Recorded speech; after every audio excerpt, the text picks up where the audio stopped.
Singapore के इन इमारतों के फैसेट को देखिए और ये नई दिल्ली, न्यूयॉर्क और हांगकांग की इमारतें। आपने कुछ गौर किया? दुनिया के इन हिस्सों में एयर कंडीशनर के बिना रहना काफी मुश्किल या खतरनाक हो सकता है। भारत में भीषण गर्मी से 2 महीनों में 1 दर्जन से अधिक लोग मारे गए हैं। Heat wave. लेकिन इससे हमारी चिंता बढ़ रही है। इस तकनीक के लिए काफी ऊर्जा चाहिए। दरअसल इमारतों को ठंडा रखने में पूरी दुनिया की 10% बिजली की खपत हो रही है और ये ग्लोबल वार्मिंग के लिए बुरी खबर है। लेकिन हमारे पास समाधान भी हैं, कुछ पारंपरिक तो कुछ आधुनिक, जिनके लिए काफी ज्यादा ऊर्जा की जरूरत नहीं होती। तो क्या ये समाधान हमें इस दुष्चक्र से बाहर निकालने में मदद कर सकते हैं?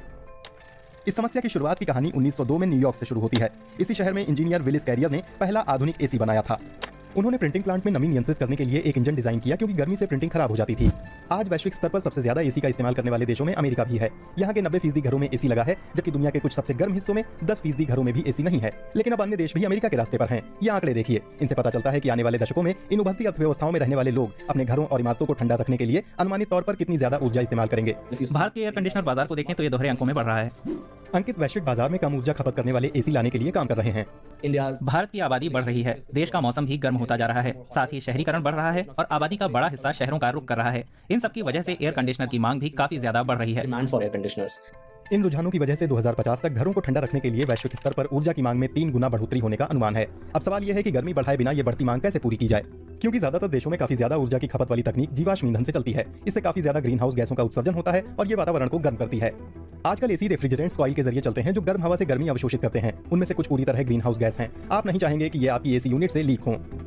एसी रेफ्रिजरेंट से अवशोषित गर्मी को बाहर निकालकर घरों को ठंडा रखते हैं, यानी वो आसपास का वातावरण गर्म बना देते हैं। अब जो एसी नहीं खरीद सकते, उन्हें सबसे ज्यादा परेशानी होती है।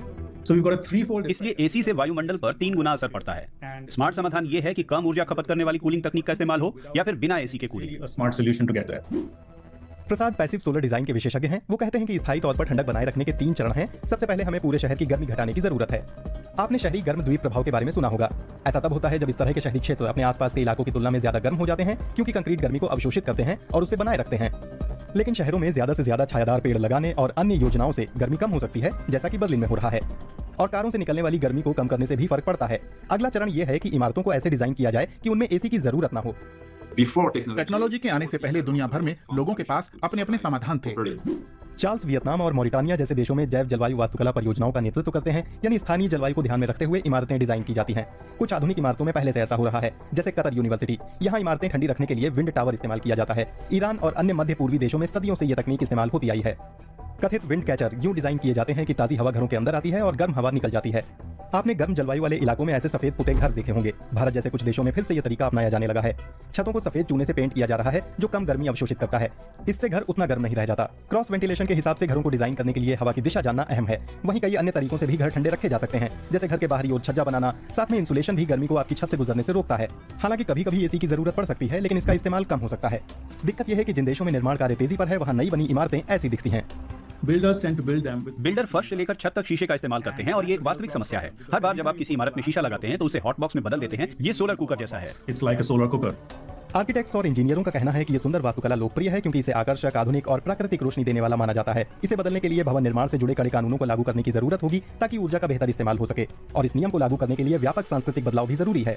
एक और दिक्कत यह है कि यह तरीका नई इमारतों के लिए तो लागू हो सकता है, लेकिन पहले से मौजूद पुरानी और खराब इंसुलेशन वाली इमारतों का क्या होगा? इसके लिए हमें अलग समाधान यानी बेहतर क्षमता वाले एसी इस्तेमाल करने की जरूरत है। लेकिन क्या होगा अगर हम कम ऊर्जा खपत करने वाले एसी का बड़े पैमाने पर इस्तेमाल करने के बारे में सोचें?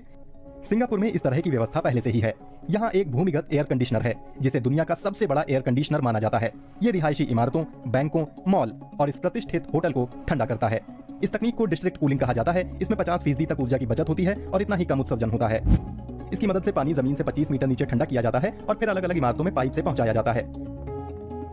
टोरंटो, पेरिस और हांगकांग जैसे शहरों में पहले से ही एक सिस्टम की मदद से दर्जनों इमारतों को ठंडा करने का काम किया जा रहा है।